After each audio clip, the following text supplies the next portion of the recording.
what is the reason why BOT projects have not picked up? There have been almost 120 defaults that we are aware of.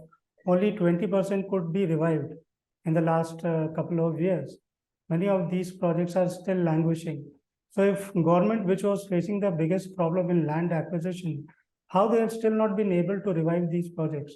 There are reports that NHAI is planning to revive the existing BOT model also. So what's your take on that? What's your comment?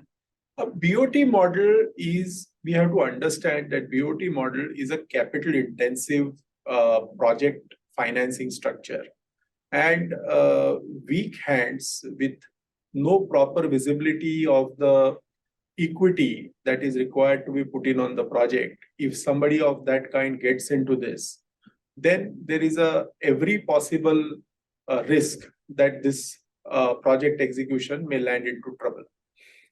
This is a high risk structure. And unless you have a strong determination to stay through the life of that concession agreement, and you have the right capital structure and financial support, getting into these kind of project can prove detrimental to the investor of that, detrimental to that private investor. And in the past, it was further aggravated because of half-baked projects that were put out for execution.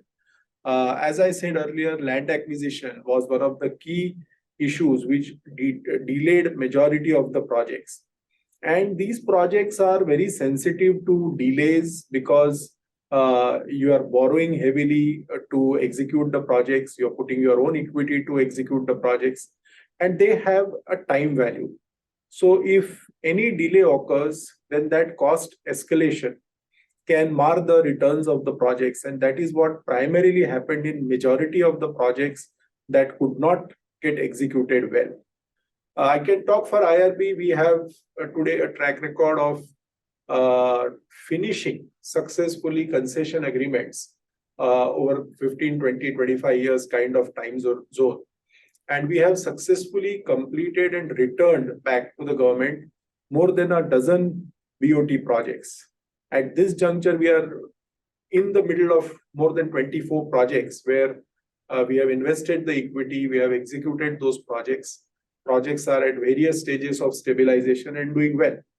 But again, the capital structure that we created for this was of long-term nature, strong visibility, and we had the patience to be there and remain there through the longevity of those projects. I think that is why we could successfully roll out those projects. But somebody who wants to now come in, because majority of these problems like land acquisition are now tackled pretty well, and the projects are now not being offered half-baked, but only after the land acquisition visibility is completely there.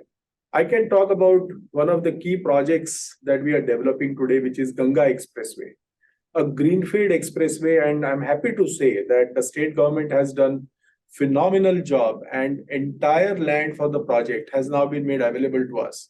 And the work has commenced in full steam. So when these kind of preparatory works are done well by the government, the project success possibilities certainly become very strong. So if going forward, the government comes up with better prepared project profile, I'm sure private sector will be more than keen to come into this. And I think the sector also has now realized that what one wants to be in. So while earlier there was a situation where every project was being offered on BOT. So even the EPC player had no option but to go and bid out for a BOT, although he did not had the kind of long-term fund visibility that was required for him to get into it. But today, by the government making all the verticals available, the sector can choose.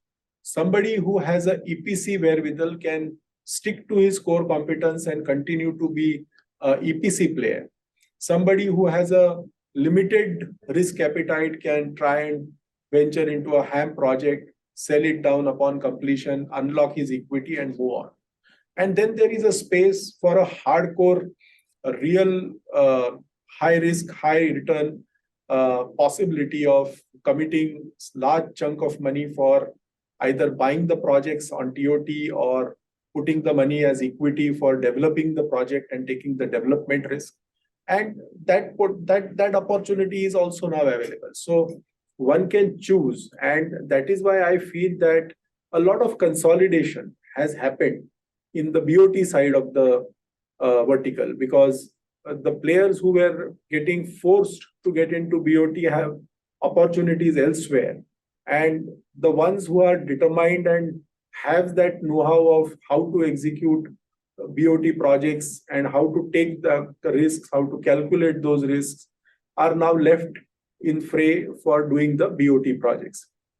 The sector accordingly has seen a lot of consolidation as a result of that.